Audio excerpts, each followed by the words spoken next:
I'm Cathy from Tex 100. I think it leads on from you talking about the timeliness. I'm interested in what we could do for you as PR people in the PR industry. And I guess the flip side, if there's one thing that we're not doing right, what is it? And how could we better help you guys do your job, apart from encourage our clients to spend more time with you? I don't know if one of the journalists maybe, I don't know, Dickon, do you want to start off with this one? Give it to someone else first. Sorry, I think about that at the moment. It's a really good question. I think what I don't see, and I'm slightly one step removed now, so I don't get most of the kind of inbound inquiries for lots of very good reasons.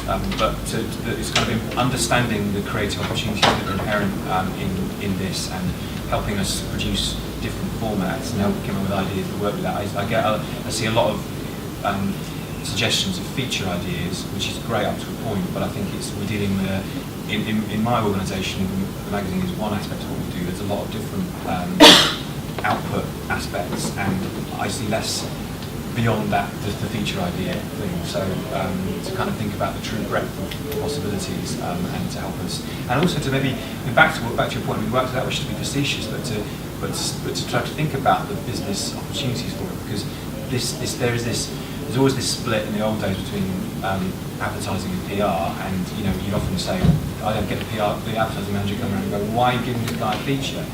He should spend money with me, and so understanding the business implications, the commercial implications of what you're doing, and if not actually delivering money, then basically providing a suggestion about how it could be remunerative for the organisation. Andrew, what do you think? I mean, you kind of talk to the PR agencies and also work with them.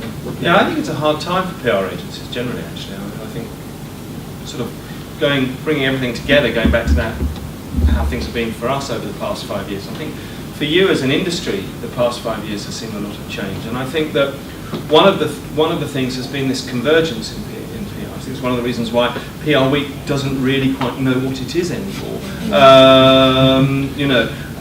And I think it's a problem, because historically everything was very siloed, and investor relations would report into the CFO, and internal communications would report into the human resources department, and PR probably might have reported into the marketing department, and so on.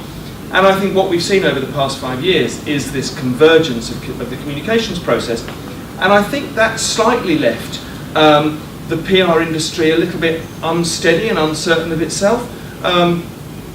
So I'd kind of like to just say that in my view, and we deal with internal comms agencies and brand agencies and advertising agencies and so on and so forth, I do think that you guys are the natural storytellers, and so keep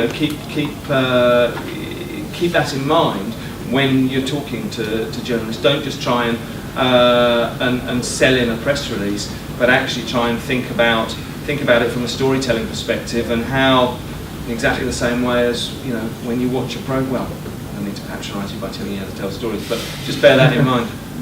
Yeah, I think a bit more creativity and imagination, and look at things a bit sideways, and what can we do with this that's a bit different, and a few less calls asking if we got the press release.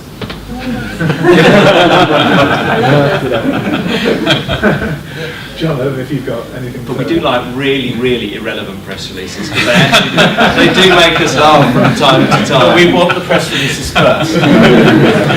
I guess the thing if I put my old knowledge of Text 100 back on as an ex-tech journalist, so I've edited technology publications in the day.